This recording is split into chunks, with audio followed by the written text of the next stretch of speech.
Hi hello guys welcome to our channel Raju Sandhya vlogs. అందరు ఎలా ఉన్నారండి? బాగున్నారా? నేనైతే చాలా బాగున్నాను. ఈరోజు మీ అందరి కోసం అయితే ఒక స్పెషల్ వంటతో మీ ముందుకైతే వచ్చేసాను.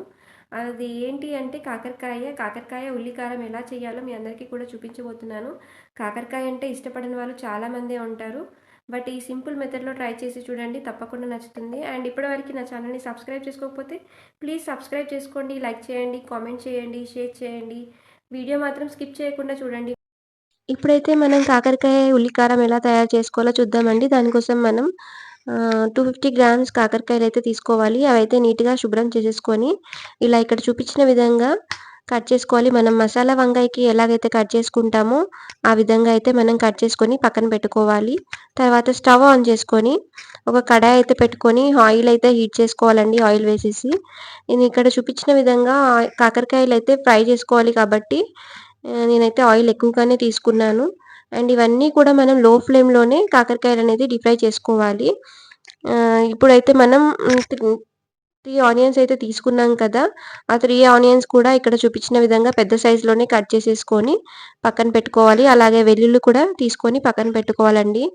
అండ్ కాకరకాయలైతే ఫ్రై అయితా ఉండగా మనం ఇప్పుడు ఇక్కడ మసాలా ప్రిపరేషన్ కోసం ఉల్లికారం ఎలా చేసుకోవాలో చూద్దామండి. దానికోసం మిక్సీ జార్ తీసుకొని అందులో వెల్లుల్లి రెబ్బలు, అలాగే ఉల్లిపాయ ముక్కలు, 2 టేబుల్ స్పూన్ల వరకు కారం వేసుకున్నాను. అలాగే ఒక టేబుల్ స్పూన్ ధనియాల పొడి, అర టేబుల్ స్పూన్ పసుపు, జీలకర్ర వేసేసుకొని మనం మూతైతే పెట్టుకోవాలి. కాకరకాయలైతే ఫ్రై అవుతున్నాయి. నేను ముందుగా సాల్ట్ వేయడం మర్చిపోయాను. అందుకని సాల్ట్ అయితే మళ్ళీ యాడ్ చేశాను.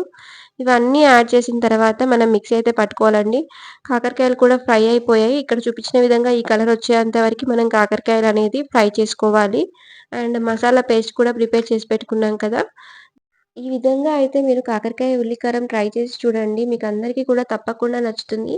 మా ఇంట్లో ఎంతమందికి నేను చేసి పెట్టినా కూడా వాళ్ళందరూ కూడా మళ్ళీ నన్ను అడిగి రెసిపీ అయితే ట్రై చేశారు.